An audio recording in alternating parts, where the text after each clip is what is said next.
ನಮಸ್ತೆ ವೀಕ್ಷಕರೇ, SGR 5 news ಕನ್ನಡಗೆ ಸ್ವಾಗತ. ನೀವು ನೋಡ್ತಿದ್ರ ವಿಜಯಪುರ ಸುದ್ದಿ. ವಿಜಯಪುರ ಜಿಲ್ಲೆಯ ನಾಲತ್ತವಾಡ ಪಟ್ಟಣಕ್ಕೆ ಬಾರದ ಬಸ್ ನಿಲ್ದಾಣದಲ್ಲೇ ವಿದ್ಯಾರ್ಥಿಗಳ ಪ್ರತಿಭಟನೆ.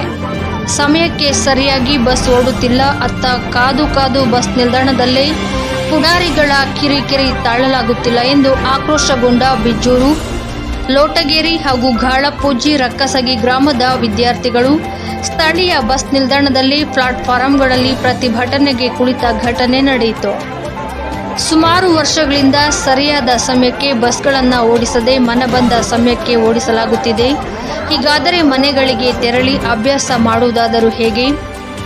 ಬಸ್ಗಳು ಬರದ ಪರಿಣಾಮ ಒಮ್ಮೊಮ್ಮೆ ನಿಲ್ದಾಣದಲ್ಲೇ ಕಾಲಹರಣ ಮಾಡುತ್ತಿದ್ದೇವೆ. ಹೀಗಾದರೆ ನಮ್ಮ ಶಿಕ್ಷಣ ಸ್ಥಿತಿ ಏನು ಎಂದು ಸ್ಥಳೀಯ ಸಾರಿಗೆ ನಿಯಂತ್ರಕರ ಹಾಗೂ ಪೊಲೀಸರ ಎದುರು ತಮ್ಮ ಸಂಕಷ್ಟ ತೋಡಿಕೊಂಡ ವಿದ್ಯಾರ್ಥಿಗಳು ಸ್ಥಳಕ್ಕೆ ಭೇಟಿ ನೀಡಿ PSI ಮನ್ನಾಬಾಯಿರವರು ಪ್ರತಿಭಟನೆ ಕುಳಿತ ವಿದ್ಯಾರ್ಥಿಗಳ ಬೇಡಿಕೆಗಳನ್ನು ಆಲಿಸಿದ್ರು.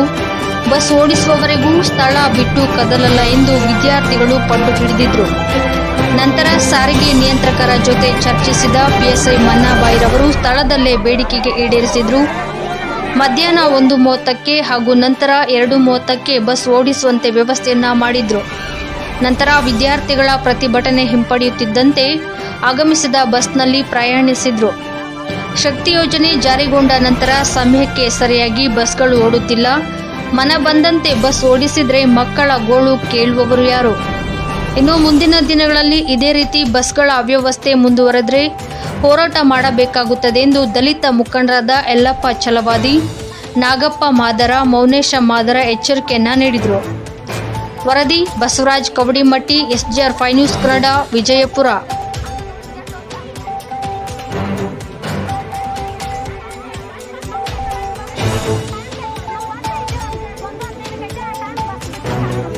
ಅಧಿಕಾರಿಗೆ ಬರ್ಬೇಕು ಅಲ್ಲಿ ನೀವು ಸ್ಟ್ರೈಕ್ ಹೇಳಂಗಿಲ್ಲ.